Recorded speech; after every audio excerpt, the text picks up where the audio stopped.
Nós somos cercados de influências.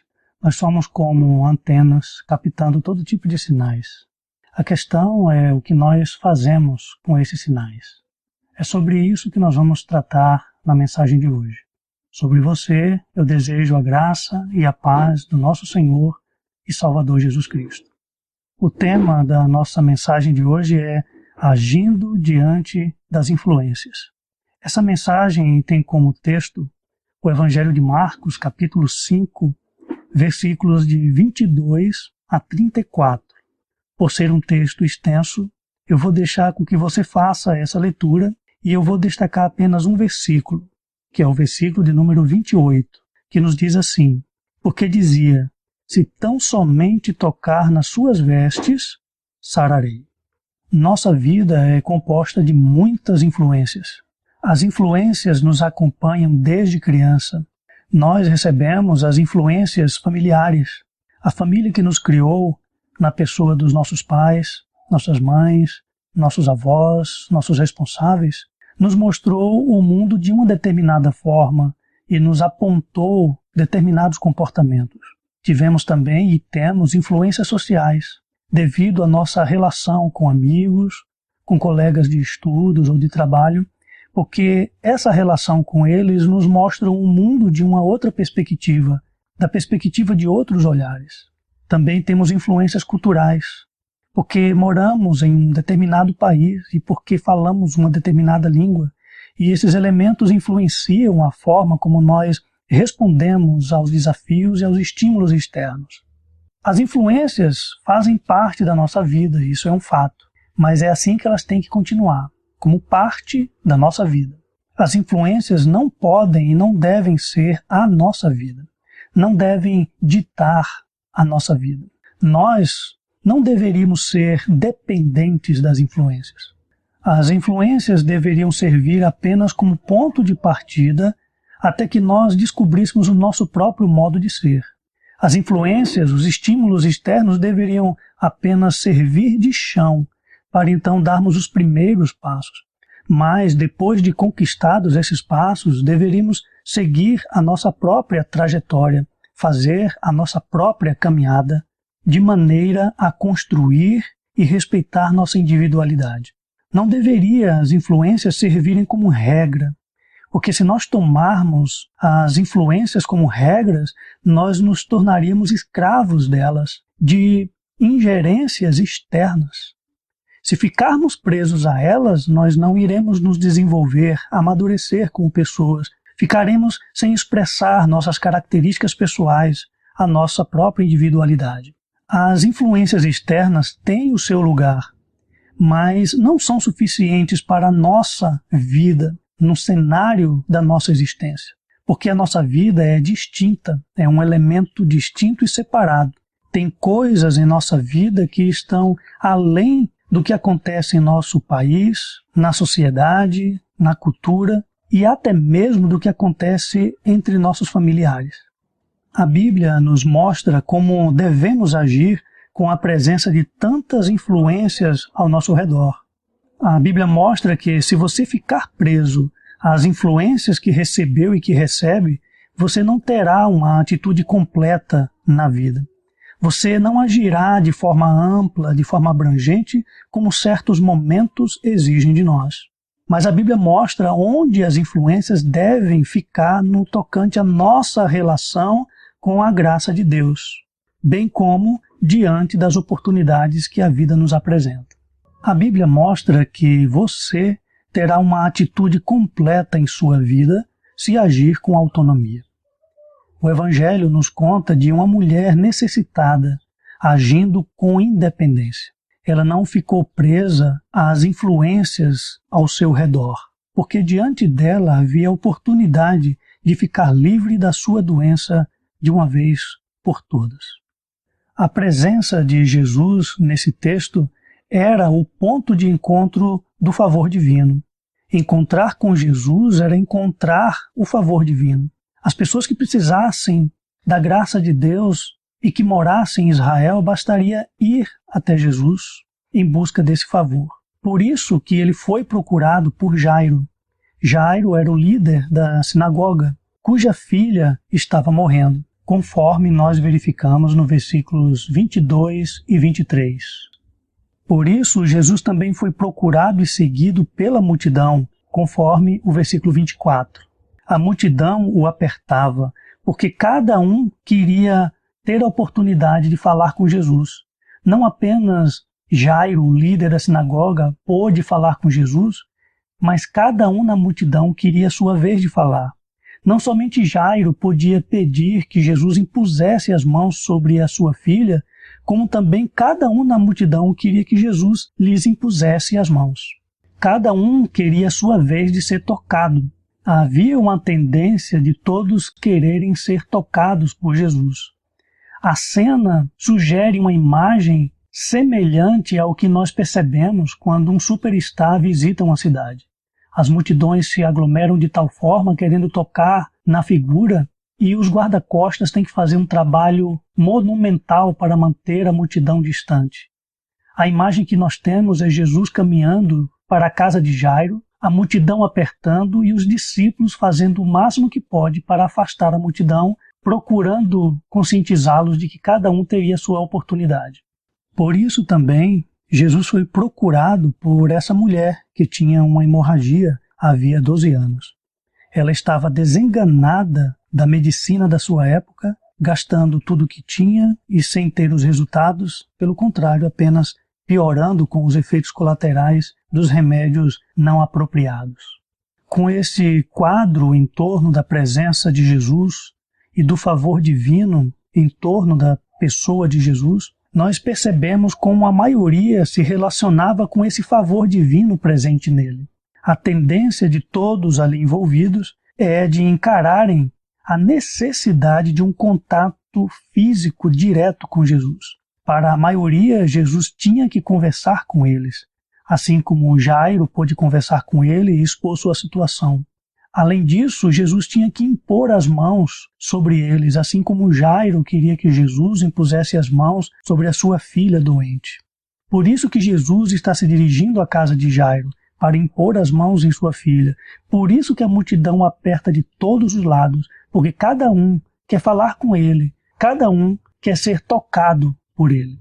Além disso, eles também mostraram uma tendência cultural de sua época. Todos eles estavam seguindo Jesus, confiantes em seus costumes. Naquela época, havia o costume de que uma pessoa ritualisticamente impura não deveria ser tocada e não deveria tocar em ninguém, porque uma pessoa ritualisticamente impura não podia ir ao templo, não podia adorar, a depender do problema, por pelo menos 24 horas. A maioria sabia que pessoas impuras estavam dentro de suas casas, ou que aqueles impuros por lepra tinham que, à distância, gritar sua situação para as pessoas se afastarem. Por isso, todas essas pessoas estão aglomeradas entre si na plena confiança de que não havia nenhum impuro no meio deles. Até mesmo a mulher da hemorragia sabia dessa condição da impureza ritual. Ela sabia que estava impura há 12 anos, sem poder ir ao templo exercer a sua fé judaica. E além disso, ela tinha que ficar distante de todas as pessoas. E é partindo deste ponto que nós percebemos dos versículos de 25 a 33, como a mulher da hemorragia encarou o favor divino presente em Jesus. E descobrimos que ela fez totalmente diferente dos outros. Ela poderia ser influenciada pela atitude da maioria, mas ela não foi. Ela poderia, de alguma forma, esperar a sua vez de falar com Jesus. E talvez ela tivesse essa oportunidade quando a multidão diminuísse dali a 2, 3 dias. Talvez ela seguisse a tendência de precisar da imposição de Jesus. Mas, no entanto, não foi isso que ela fez, não foi dessa forma que ela pensou. O que vemos é que ela procurou Jesus secretamente. Para ela, não precisava que Jesus lhe impusesse as mãos. Na verdade, para ela, não precisava nem que Jesus soubesse de sua presença. Dessa forma, ela elaborou um plano secreto. O plano era entrar no meio da multidão sem ser vista. Ela era uma impura. As pessoas não deveriam saber que havia uma impura no meio deles. como a mulher não tinha posição na sociedade, era bem possível que ela fosse severamente castigada por isso. O plano consistia em tocar em Jesus sem ser vista, sem Jesus vê-la e sem a multidão perceber, sem os discípulos notarem. Depois disso, o seu plano seria sair curada, afastando-se de Jesus, passando por meio da multidão e voltando para casa sem ninguém saber. Com isso, ela teve uma fé diferente dos demais e, por causa disso, ela teve uma cura diferente das dos demais. Depois de tudo isso, nós vemos o que Jesus achou da atitude dessa mulher, conforme o versículo 34. Ele, primeiramente, aprovou a atitude da mulher. Ele disse: a tua fé te salvou. Ele está afirmando que a atitude dela foi uma atitude de fé, não de transgressão, não de rebelião. Uma atitude de uma fé independente. Além disso, ele a abençoou. Ele disse: vá em paz. Ele está dizendo que ela pode voltar à vida dela, aos caminhos dela, sem nenhum tipo de culpa pela maneira como ela lidou com a situação. Perceba que você não tem que viver às regras dos outros, porque as regras dos outros não são suficientes para o teu contexto de vida. As regras dos outros servem para os outros, para o contexto de vida dos outros. As regras da sociedade servem para a sociedade, para o contexto da vida comunitária. Mas a tua vida é individual, a tua vida é particular e exige muitas vezes outro tipo de tratamento. Você tem que ter a sua própria autonomia. Você tem que amadurecer ao ponto de ser independente das influências ao redor. Você tem que crescer ao ponto de ser independente no que diz respeito a tantas vozes em volta de você. Você tem que viver o contexto da sua vida, porque a sua vida tem características particulares, características que são só suas. Você tem características específicas que não dizem respeito a mais ninguém. É você, então, que tem que lidar com isso. É você que tem que buscar as respostas às suas perguntas, porque são as suas questões. E o que você precisa é das suas respostas. Você tem que encontrar caminhos específicos para os questionamentos e dores específicos da tua vida. É você que sabe das demandas da sua vida. E para isso não existem soluções padronizadas que venham das regras sociais, do contexto familiar, da relação com os amigos e colegas, da cultura, da época em que você vive. Você tem que buscar respostas específicas, porque se trata das suas próprias perguntas e do alívio da tua própria dor.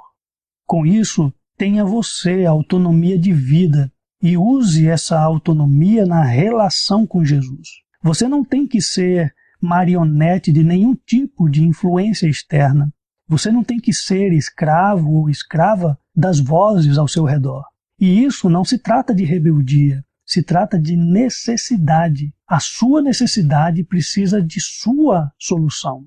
Se trata de adequação, de você se adequar às suas questões de vida, às suas dores pessoais. Por isso, busque Jesus, mesmo que a maioria não esteja nessa busca. Busque Jesus na discrição, mesmo que a maioria esteja buscando alardes e palcos e luzes. Busque Jesus do seu jeito, no ritmo da sua dor e da sua necessidade, mesmo que muitos estejam mais preocupados em seguir regras e normas padronizadas.